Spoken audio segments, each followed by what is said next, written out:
Don't touch our daughter's urn, Daniel. Please. I'm begging you. He stood in the downstairs bathroom doorway with the white ceramic urn crushed against his chest, swaying hard enough that one shoulder kept striking the frame. His eyes were red from bourbon. One of my arms had gone numb where I had hit the hallway wall, and the inside of my mouth tasted like pennies. I still dragged myself toward him because everything physical that remained of our 6-year-old daughter was inside his hands. Now you care, he shouted. Now you want to act like her mother? You're drunk. Give her to me. We can talk tomorrow. Daniel laughed in a way I had never heard during our 12 years together. He lifted the lid. You keep saying you need a reason to hate me, he said. I'll finally give you one. I lunged. He shoved me so hard that the back of my head glanced off the wall. From the floor, I watched him tip the urn over the toilet. I screamed Lily's name while pale ash fell into the bowl, clinging for an instant to the porcelain before disappearing into the water. Then he pulled the handle. The sound was ordinary. That was the worst part. Pipes groaned inside the wall as if nothing sacred had happened. Daniel tossed the empty urn at me. It struck my shin and broke along the base. Get out, he said, before I finish what grief started. Something in his voice cut through my shock. I took my purse and car keys from the console table and ran outside without a coat. Freezing rain swept across the street. I drove with one working hand, tears blurring the lane markers, until I reached a 24-hour gas station near the interstate. I parked behind the building, locked the doors, and shut off my phone because every vibration felt like Daniel reaching through the dark to drag me home. My name is Elena Ward. I was 35 that night. Until then, I had believed grief could explain almost anything. Lily had died 11 months earlier after a rare infection turned septic in less than 4 days. Daniel and I had entered St. Agnes Children's Hospital carrying a feverish child and left with a folded yellow jacket, a plastic bag of medications we no longer needed, and instructions from a funeral home. For weeks afterward, I woke at 2:17 every morning because that was the time printed on her death certificate. At first we grieved together. Daniel attended therapy. He sat beside me at a support group in a church basement and held my hand when other parents spoke. On Sundays we walked the trail around Lake Harriet, where I could breathe without seeing Lily's empty bed. He built a cedar memory box for her hospital bracelet, handprints, drawings, and one curl of dark hair from her first haircut. He sanded every corner smooth because Lily had always hated splinters. Then he started drinking. First it was 1 beer to sleep. Then a glass of bourbon in the garage after work. By spring I was finding bottles behind paint cans, inside toolboxes, and beneath the spare tire of his truck. Daniel owned a custom cabinet shop with his younger brother, Mark. When orders slowed and clients began complaining, he said he only needed money to bridge a bad quarter. I had inherited $46,000 from my brother years earlier. It was the last money anyone in my family would ever leave me. I transferred most of it to the business because Daniel said saving the shop meant saving what remained of us. I had taken unpaid leave from my billing job after Lily died. Returning felt like learning to walk with someone else's legs, but I went back because our mortgage did not care that our child was gone. I answered emails, corrected invoices, and smiled at coworkers who spoke softly around me. Every evening I drove home with my hands locked on the steering wheel, trying to prepare myself for whichever Daniel would be waiting, the silent man in Lily's room, the apologetic husband making soup, or the stranger who wanted someone punished for still being alive. 2 weeks before he destroyed the urn, my company eliminated my position. I sat in the parking lot for an hour after Human Resources handed me a severance packet. I rehearsed how to tell him we would have to cut expenses. When I finally walked into the kitchen, he was drinking from a coffee mug that smelled like bourbon. You got fired, he said before I could speak. The department was restructured. 6 of us were laid off. Convenient. What does that mean? It means you've been planning to leave. No job, no money coming into our account, and somehow you'll still find a way to disappear. I stared at him. I gave the shop almost my entire inheritance. Your inheritance. Your job. Your grief. Everything is always yours. That became his accusation. I had loved Lily more than I loved him. I had spent too much time at the hospital. I had ignored signs of her illness. I had wanted to be the grieving mother because people showed mothers more sympathy than fathers. None of it was true, but repetition can make a lie feel like weather. I began measuring every sentence before I spoke. I stopped calling friends because Daniel listened from the doorway. I kept the house quiet. I apologized for crying and then apologized when I did not cry enough. The night of the urn, he came home after midnight and found me sitting on the floor of Lily's room with her yellow jacket across my lap. He asked why I had hidden it from him. I said it had been in the back seat of my car since the hospital. He ripped it out of my hands. When I reached for it, he slapped me.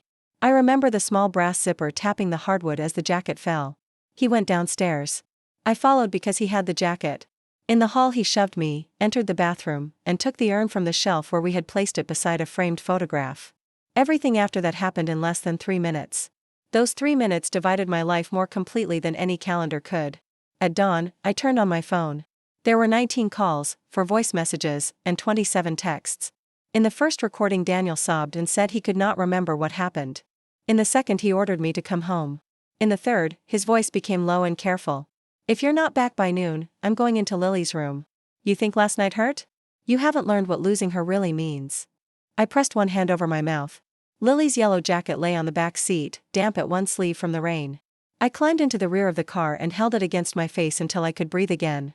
The gas station clerk told me there was a diner across the road that opened at 5. I ordered the cheapest coffee and chose a booth facing the door. A gray-haired waitress named Ruth saw the swelling along my cheek and quietly brought a dish towel wrapped around ice. She did not ask what I had done to make him angry. She did not tell me marriage was hard. She only said, "You can sit here as long as you need." That kindness broke me open. I cried until the coffee went cold. Then I searched for help on my phone. I photographed my arm, shin, cheek, and the cut inside my lip. I forwarded Daniel's messages to a new email address and changed the password twice. I called a domestic violence hotline and, for the first time, said the words without softening them. My husband hurt me. He flushed our daughter's ashes. Now he's threatening to destroy everything else she left. The advocate on the line did not ask why I stayed. She said, "Do not return alone. We're going to help you stay safe today." Her name was Grace. She asked whether Daniel owned weapons, whether he could track the car, and whether we shared accounts. I suddenly realized how little of my life belonged only to me. His name was on the phone plan. He knew the passwords to our banking app. The truck's navigation account could display the location of my car because both vehicles were connected. Grace had me turn off location services and drive to a police station, where another advocate would meet me.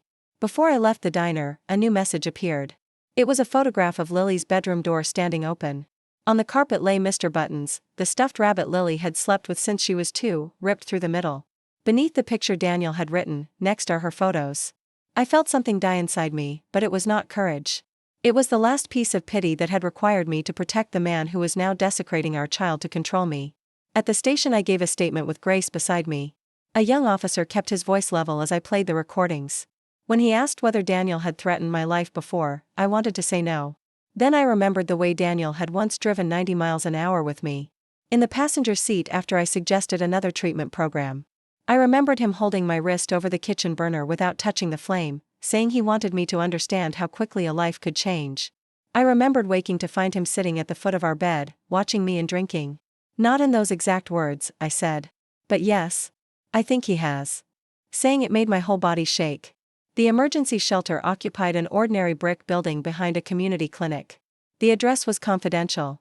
My room contained a narrow bed, a dresser with one missing handle, and a donated quilt patterned with blue stars. That first night I slept with my purse against my chest and a chair wedged beneath the door handle even though the building had locks, cameras, and staff. Grace brought me water, a legal pad, and a sentence I did not know. I needed. "His pain does not give him permission to destroy you." For almost a year, I had explained Daniel to everyone, including myself. He was not really cruel, grief was cruel. He was not controlling, he was afraid of losing me. He was not dangerous when sober. Grace did not argue. She asked me to write down every incident I could remember and save every message. By midnight I had filled 7 pages. The next morning Daniel sounded composed when officers contacted him. He said I was emotionally unstable after Lily's death, that we had argued, and that I had left voluntarily. He claimed the urn broke when I threw it. He invited me to come home whenever I was ready to stop performing.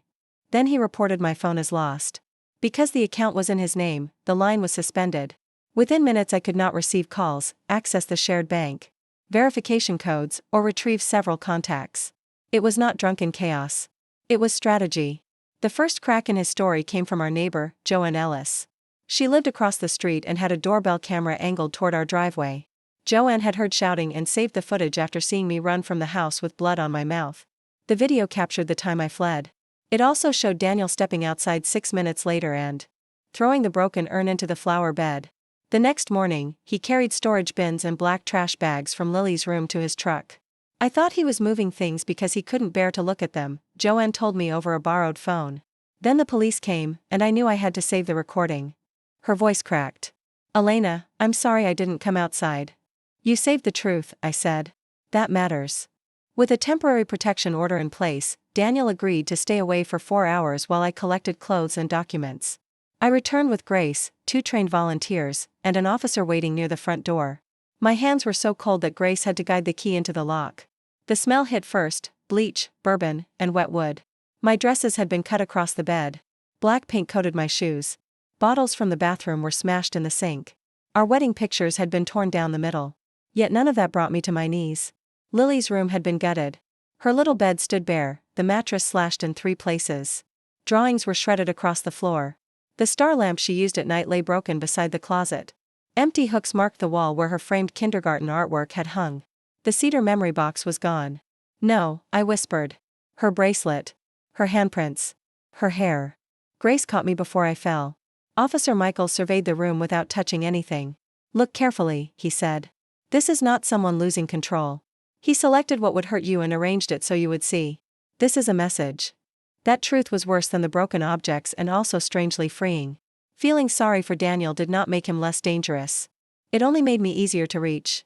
I packed tax records, medication, 3 pairs of jeans, and the folder holding Lily's birth certificate. In the kitchen I noticed the coffee mug he had used when I told him about my layoff. It sat perfectly clean in the drying rack. The normality of it made me sick. As we prepared to leave, Mark, Daniel's brother, pulled into the driveway. He looked at the patrol car and then at me. What are you doing to him? He demanded. I almost answered. Grace stepped between us and said, this is a protected property retrieval. You need to leave. Mark pointed at me. He lost his daughter too. You've wanted to punish him since the funeral. The old version of me would have defended Daniel's grief. Instead I said, ask him where her memory box is. Mark's face changed for half a second. Then he looked away. That tiny reaction stayed with me. The second break in Daniel's story came from his mother, Margaret Ward, a woman who had never approved of me. For years she had called me too sensitive, too ambitious, and insufficiently grateful for her son. She phoned from an unknown number that afternoon. Elena, she said, already crying, Daniel came here with a box of Lily's belongings. He said you did not deserve them. I hid the box before he went back out. I gripped the borrowed phone. Do you have the bracelet? The handprints? There's a music box, photographs, a pink dress, and a folder of drawings. I haven't opened everything. I'm sorry. We should have seen this sooner. I could not recover the ashes. That loss had no repair. But something of Lily remained safe, and that knowledge gave me enough strength to stand. Margaret agreed to turn the box over through Grace. She also said something strange before hanging up. Elena, you need to ask about the shop. The money you gave Daniel did not go where he told you. That was the first hint of a betrayal I had not known existed. I had no access to our shared accounts, but a legal aid attorney named Priya Shah helped me request records. We discovered that, within 2 days of receiving my inheritance, Daniel transferred $18,000 to a separate account. Over the next 7 months, money moved from that account to a woman named Cassidy Lane. Some transfers were labeled consulting. Others had no description. One, sent on Lily's birthday, read for the apartment. My first thought was an affair. The idea felt almost too ordinary beside everything else. Priya warned me not to contact Cassidy. We needed facts. Daniel left another voice message through Mark's phone. You're going to regret destroying me. Without me, you have nobody. You don't even have Lily anymore. I listened while sitting on the floor of a small transitional apartment, surrounded by donated groceries and a suitcase containing 2 new blouses. Then I saved the message and whispered to the empty room, you're wrong. I still have myself. And I still have her. The following week, Mark asked to meet Priya at her office. He arrived looking as if he had not slept. He brought payroll records and a flash drive from the cabinet shop. Before that meeting, I spent 6 days learning how completely Daniel had arranged our life around my dependents. The transitional apartment was safer than the shelter, but safety did not feel peaceful. Every unknown car made me move away from the window. Every elevator bell made my stomach contract. I slept with a lamp on and shoes beside the mattress. When the upstairs tenant dropped something after midnight, I crawled into the bathroom before I understood where I was. Grace explained that my body was still living inside the emergency even when the room was quiet. She taught me to name 5 things I could see, 4 I could touch, 3 I could hear, 2 I could smell, and 1 I could taste. At first the exercise irritated me. Naming a blue mug did not return Lily's ashes or make Daniel harmless. Then one morning I heard a truck door slam and managed to remain in the kitchen by counting the white tiles. Small victories did not resemble victory from the outside. I applied for jobs at the public library, a dental office, 2 insurance companies, and a school district. Each application asked for an address. I did not want Daniel to find mine, so Grace arranged a mailing address through the advocacy center. Each asked for a phone number, and mine still belonged to Daniel's account. A donated prepaid phone gave me 30 days of service, but I stared at it for several minutes before making my first call. I had spent years believing independence required one dramatic act. In reality, it required dozens of forms and passwords. Priya met me in a legal clinic above a bakery. She wore red glasses and spoke without wasting words. She asked me to describe the house, the accounts, the business investment, the insurance, and everything I believed Daniel owned. I apologized 4 times for not knowing answers. "Stop apologizing," she said, not unkindly. "Financial control works by making ordinary information unavailable. Your confusion is evidence of the system, not evidence that you are foolish." I remembered the first time. Daniel suggested combining all our accounts. We had been married 3 years. He framed it as romance, no secrets, no separate lives. He handled bills because he enjoyed numbers. When Lily was born, I reduced my work hours, and he began giving me updates instead of access. If I asked to see a statement, he kissed my forehead and called me the worrier of the family. The gesture had felt affectionate. Years later, it became a way to make my questions childish. Priya requested bank records and told me to list anything Daniel might sell. I thought of his tools, our second car, the dining table his grandfather built, and Lily's jewelry box. Then I remembered a storage unit near the shop. Daniel rented it after the funeral, saying he needed a place for seasonal equipment. I had never seen inside. The unit was under the business name. Mark's signature appeared on the lease, so Priya contacted him through an attorney. Mark initially refused cooperation. He texted that I was turning a family tragedy into a financial attack. An hour later, Daniel's aunt posted a vague message online about women who weaponize grief. I had not told anyone outside the process about the money. "That is how they pull you back into argument," Grace said. "You don't owe the internet a defense." I deleted the social apps from my phone. Silence felt unnatural, almost guilty, but it kept me from watching strangers decide what kind of widow mother wife I was allowed to be. Margaret delivered the first box through the clinic. I opened it in a private room with Grace present. The music box played 6 thin notes before the mechanism stuck. Lily had loved that defect. She would tap the lid and say the ballerina needed encouragement. The pink dress smelled faintly of Margaret's cedar closet. In the drawing folder, Lily had made a picture of our family beneath a purple sun. Daniel was tall, I was wide, and Lily stood between us with arms long enough to touch both our hands. At the bottom was a sealed envelope addressed in my handwriting. It contained a letter I had written to Lily at the support group 2 months after her death. I had placed it in the memory box and forgotten it. I read the first line: "I am sorry the world kept moving without asking me, and could not continue." Grace asked whether I wanted her to hold it. "No," I said. "I want to know I can hold something painful without surrendering it." I folded it again and placed it beside the bracelet.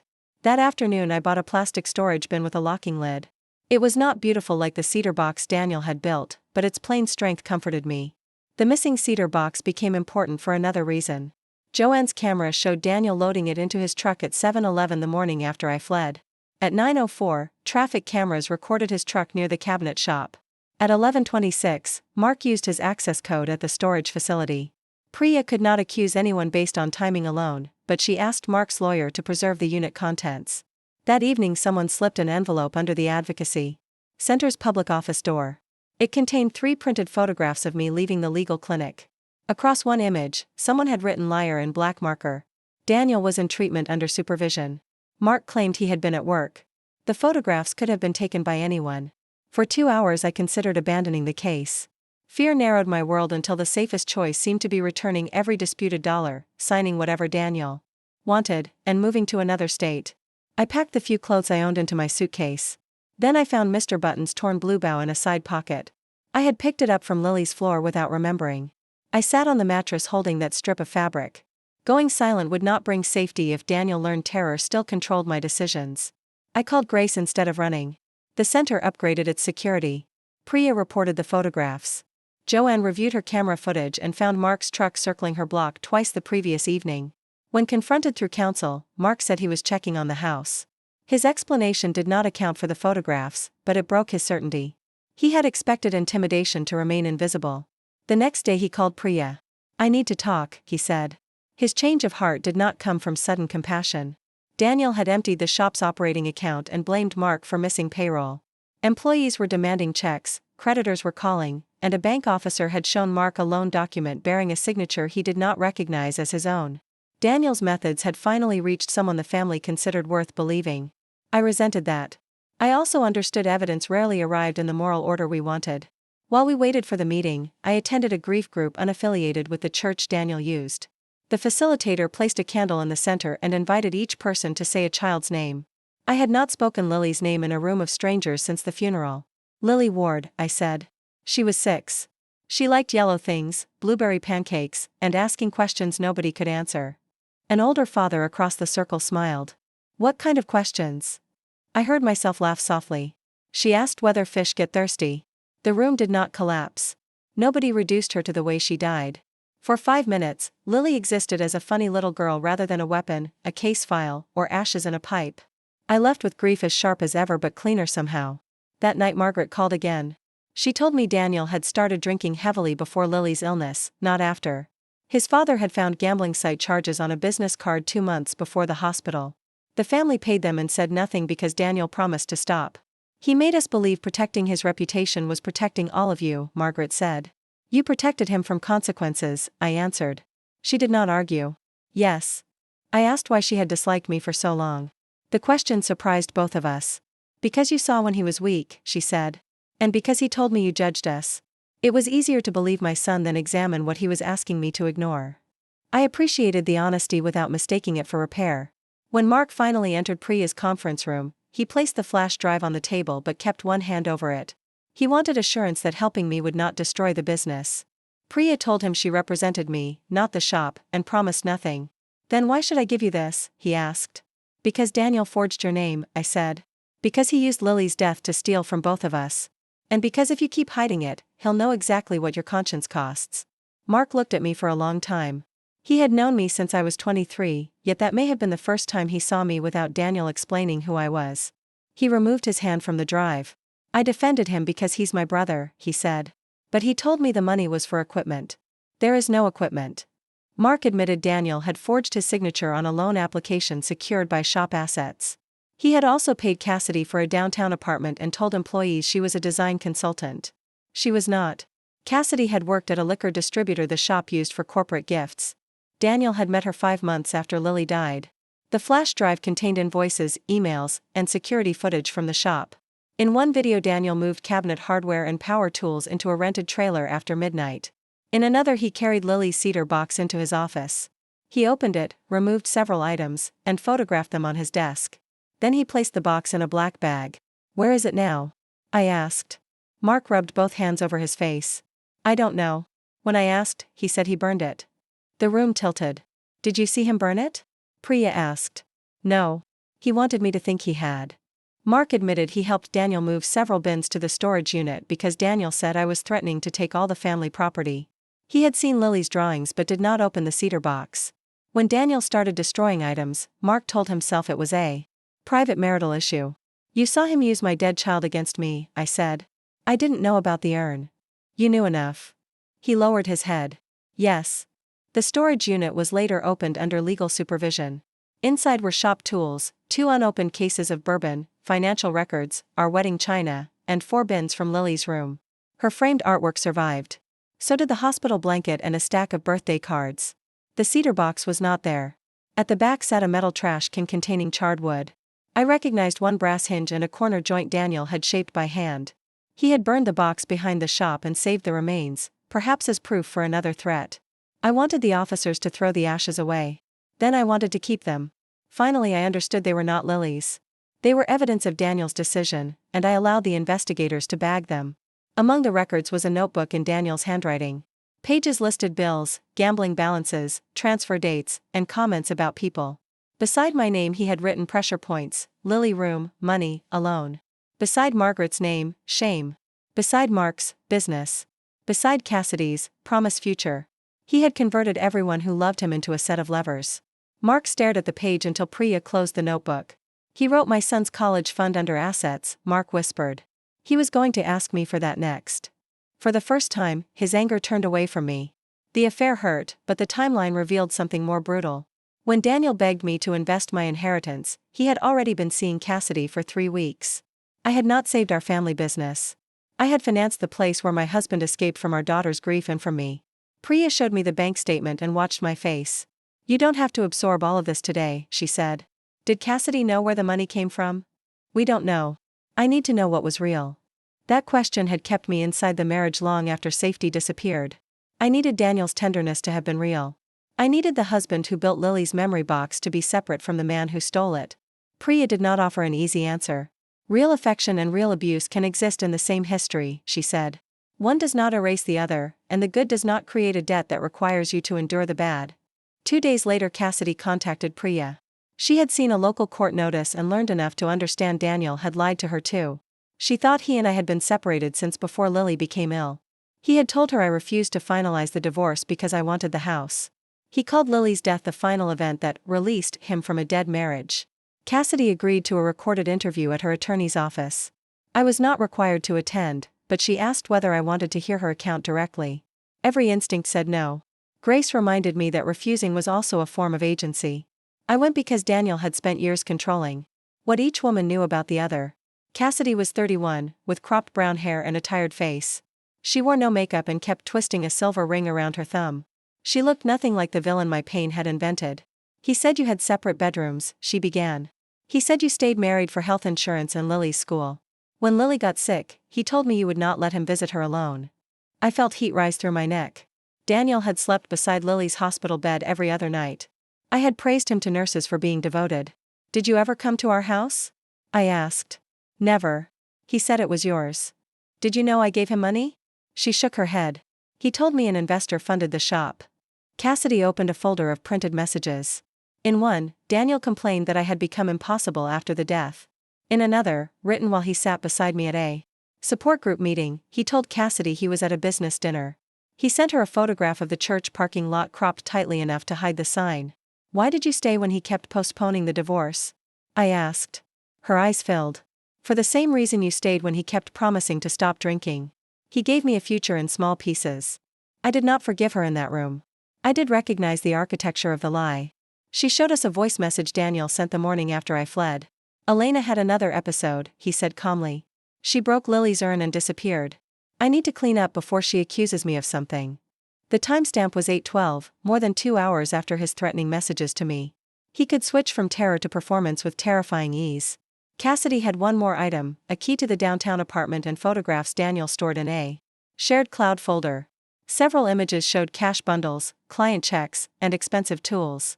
One photograph captured a document on the kitchen counter. Zoomed in, the heading read "Claim Settlement, Lily Ward." That was the first visible clue to the insurance money. Cassidy provided messages. In one, Daniel wrote that grief made me easy to manage. In another, he said I would always return if he threatened Lily's belongings because a mother like Elena worships objects. He had written that 6 weeks before the urn was destroyed. That message changed the case and changed me. The bathroom had not been a single drunken eruption. He had imagined using Lily's memory as a weapon long before he did it. Cassidy also revealed that Daniel had asked her to sign a lease in her name because he planned to move business assets before filing bankruptcy. He promised they would start over in Arizona once I was handled. She ended the relationship and gave the records to her attorney. When Daniel learned she was cooperating, he violated the protection order. He parked across from my former workplace because he assumed I had returned there. He sent a photograph of the building with the words "I can wait." Police arrested him before he found my new address. The arrest did not make me feel immediately safe. It made Daniel furious, and fury had always found messengers.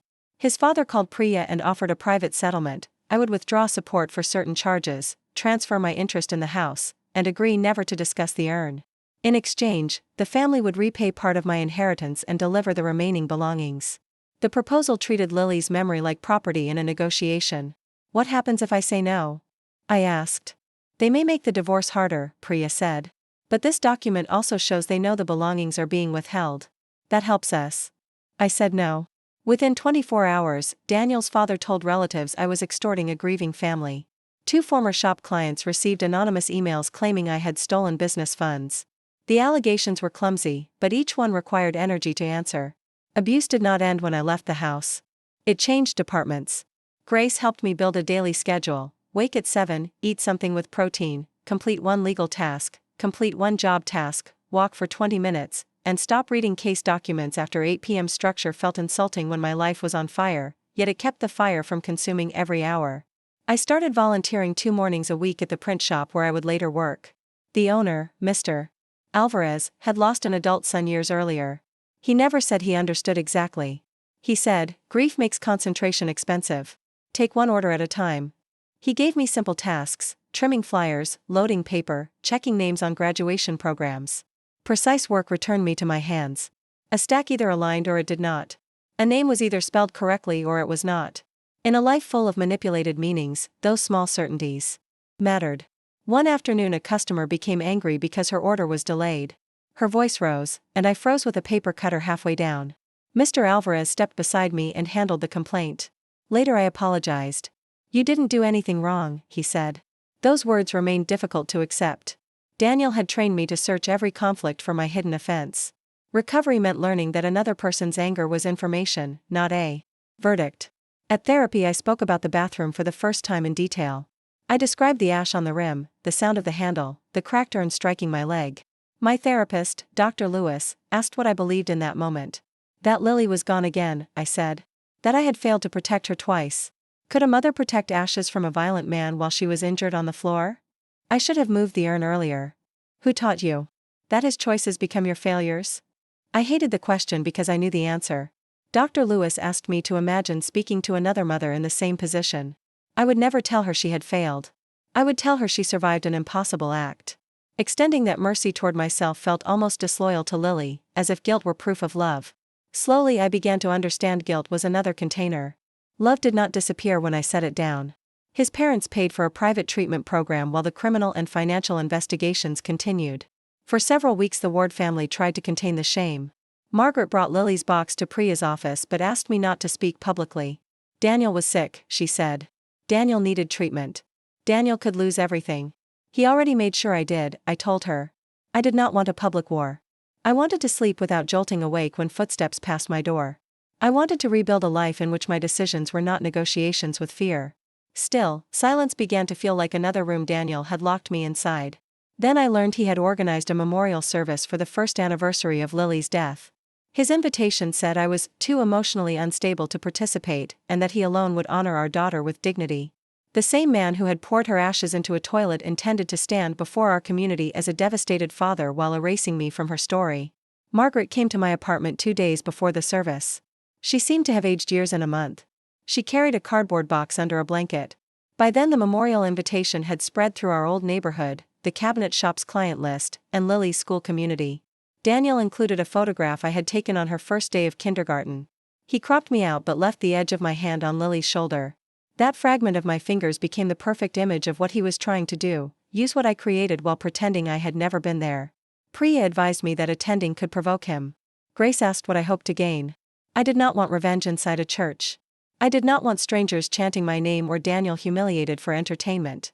I wanted Lily's story to contain her mother's presence. I wanted him to see that fear no longer gave him ownership of every room. We made a safety plan. I would arrive with Grace, sit near an exit, avoid private conversation, and leave if Daniel approached aggressively. Joanne volunteered to drive. Mark said he might attend but would make no promise. Margaret had not yet chosen a side publicly. The night before she visited, I dreamed Lily stood in our ruined house trying to tape her drawings back together. I kept telling her we had to leave, but she said, "Not until Daddy says they're mine." I woke shouting. At sunrise I almost cancelled. Then I opened the surviving drawing folder. On the back of the Purple Sun family picture, Lily's teacher had written, "Lily says her mom makes home feel safe." I read that sentence until the words stopped moving. Home had not been the building Daniel controlled. For Lily, home had been a feeling I gave her. He could not retroactively evict me from it. "This belongs to you," she said. I knelt and lifted the flaps. Lily's music box sat on top, the tiny ballerina wrapped in tissue.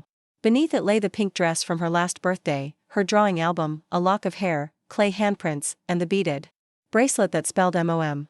I pressed it to my lips and cried without sound. Margaret took an old phone from her purse. "I found this in Daniel's winter coat. There are recordings. I don't know what they mean, but you have a right to hear them." One recording captured Daniel speaking to Mark in the shop office. "If Elena doesn't come back, I'll destroy every piece of the kid until she has nowhere left to grieve." She always returns when I make her feel guilty. There was no blind rage in his voice. No slurred confusion. He sounded practical, almost bored. Another recording was dated 3 days after Lily's funeral. Daniel said, "The life insurance will clear the shop debt, and Elena won't question anything right now." I stopped the audio. "What life insurance?" Margaret went pale. We had purchased a small child rider with our family policy years earlier. Meant only to cover funeral costs. I knew about it, but I had never seen a payment. Daniel told me the claim had been denied because of a paperwork error. Priya confirmed the insurer had paid $75,000 into an account Daniel controlled 6 weeks after Lily died. He had used part to settle hidden gambling debt, part for Cassidy's apartment, and part to keep the failing shop alive. My inheritance had not merely disappeared into bad business. It had allowed him to hide what he did with money paid because our daughter was dead. That was the third major truth, and it stripped away the last illusion that I was dealing only with grief and alcohol. "I'm going to the memorial," I told Margaret. She lowered her eyes. "If you go, I'll stand with you." The service was held at the same stone church where Lily had once played a sunflower in a preschool pageant. White flowers surrounded photographs of her laughing, missing one front tooth, wearing the yellow jacket now folded in my closet. Seeing her face near the altar stole the air from my lungs. Grace stood at the back with Priya. Joanne sat near an aisle. Mark arrived alone and would not look at Daniel's father. Daniel sat in the front pew between his parents. The treatment center had granted him supervised leave, and his attorney remained close. He looked thinner and carefully broken. When he saw me, he rose. "You shouldn't be here," he whispered. "You'll make a scene." "I'm not here for you," I said. "I'm here because I'm her mother." People turned. Daniel's jaw tightened, but he stepped aside. During the service, I remembered Lily placing both hands on my cheeks when she wanted my attention. I remembered her asking whether clouds became heavy from carrying rain. I remembered the hospital nurse cutting a lock of her hair while I stared at a monitor that no longer mattered. Daniel could destroy objects, steal money, and manufacture a performance, but he could not enter those memories unless I opened the door. After the final hymn, Daniel asked for the microphone. He thanked everyone for supporting him through the abandonment that followed an unimaginable loss. He said he was trying to rescue what my absence had discarded. Before he could continue, Margaret stood. "Enough, Daniel." The church went still. "Elena did not abandon Lily," she said. "You destroyed her urn. You destroyed her room. You threatened the woman who had already buried her child." Daniel stared as if his mother had struck him. "Mom, you're confused. Elena has manipulated you." Margaret carried Lily's music box to the front and placed it beneath a photograph. "I rescued this from you. Do not use my granddaughter's name to hide what you did." A murmur moved through the pews. There was no applause. Nobody should celebrate around the memory of a little girl. There was only the painful sound of a lie losing its shelter. Daniel reached for the microphone, but Mark stepped into the aisle. "Tell them about the insurance," he said. Daniel froze. Mark's voice shook. "Tell them why you forged my name. Tell them where Elena's inheritance went." Daniel's attorney moved quickly, but the damage was not legal evidence. It was recognition. Faces around the church changed as people understood that the grieving father they had comforted had built his public sorrow on private cruelty. Daniel pointed at me. "You did this. You took my daughter and now you're taking my family." For the first time, my knees did not shake. "No, Daniel," I said. "I stopped saving you from what you chose." His father led him outside while he shouted that I had destroyed him. I did not follow. I wound Lily's music box once and listened as the small ballerina turned beneath the altar photographs. The months that followed were not a glittering reward. Recovery was paperwork, court dates, nightmares, and cheap furniture. I signed separation documents. I gave statements when asked. I learned to live in a one-bedroom apartment where I began with a donated mattress, a hot plate, and books stacked on the floor. I found work at a neighborhood print shop that made school posters and graduation programs. The first time a little girl asked for yellow cardstock, I had to step into the restroom and breathe against the locked door. Then I returned to the counter. With my first paycheck, I bought a white shelf. I placed Lily's photograph, bracelet, handprints, and music box on it. It was not a shrine to death. It was a corner made of love. Every night I wound the ballerina and said, "I made it through today, baby." The investigations continued. Daniel accepted responsibility for several charges rather than force a trial on every count. Financial records strengthened my divorce case, and the insurer pursued its own claim. The cabinet shop closed after Mark refused to cover more lies. Cassidy moved out of the apartment and later sent me a short letter through Priya. She did not ask forgiveness. She wrote, "I believed him because the lie was comfortable. I am sorry my comfort became part of your harm." I kept the letter but never answered. Not every wound requires a relationship to heal. Margaret entered counseling. She apologized without asking me to absolve her. Some days I could accept a cup of coffee with her. Other days I could not look at her without remembering every time she told me to be more patient with Daniel. She learned to let my no remain a complete sentence. One Saturday I walked around Lake Harriet, following the path Daniel and I once used when grief was still something we carried together. A yellow butterfly landed on a milkweed leaf. Lily loved butterflies. She used to count them and announce they were all going to a party. I sat on a bench and cried, but the tears did not knock me down. Pain was there. So was tenderness. Daniel had not managed to destroy it. With Grace and 2 other women, I started a walking circle for grieving mothers who had also survived violence. We called it Steps of Light. Nobody had to tell her story. We carried water, walked at whatever pace the slowest person needed, and listened when someone chose to speak. One afternoon a new woman named Beth asked, "How did you start living again?" I looked at Lily's bracelet around my wrist. "At first I didn't," I said. "I only did the next thing. Drink water. Open a door. Accept help. Sleep one more night." Then one day I noticed I was breathing without apologizing. Today I still miss my daughter with my entire body. I will never recover what Daniel destroyed. No sentence can make that bathroom clean in my memory or return her room untouched. I will never know where every grain of ash traveled after the pipes carried it away. But I no longer believe I failed Lily. She was loved every day of her life.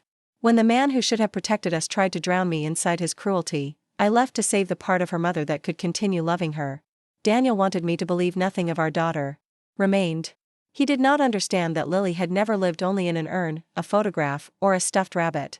She lived in the way I watched the sky, in every yellow butterfly, in the patience I offered another frightened woman, and in my decision never again to call violence love. On the 2nd anniversary of her death, I returned to the lake before sunrise. I carried no urn. I brought Lily's yellow jacket and wrapped it around my shoulders while the sky turned from charcoal to blue. The cold fabric warmed against me. For the first time since the hospital, I did not ask her to forgive me. I said, "You are here. You are loved. And your mother is still here too." A breeze moved across the water, lifting the loose sleeve of the jacket as if a small hand had reached for mine. I knew better than to call it a miracle. I did not need a miracle anymore. I needed only the truth Daniel had tried to erase. Love could survive the destruction of its containers, and so could I.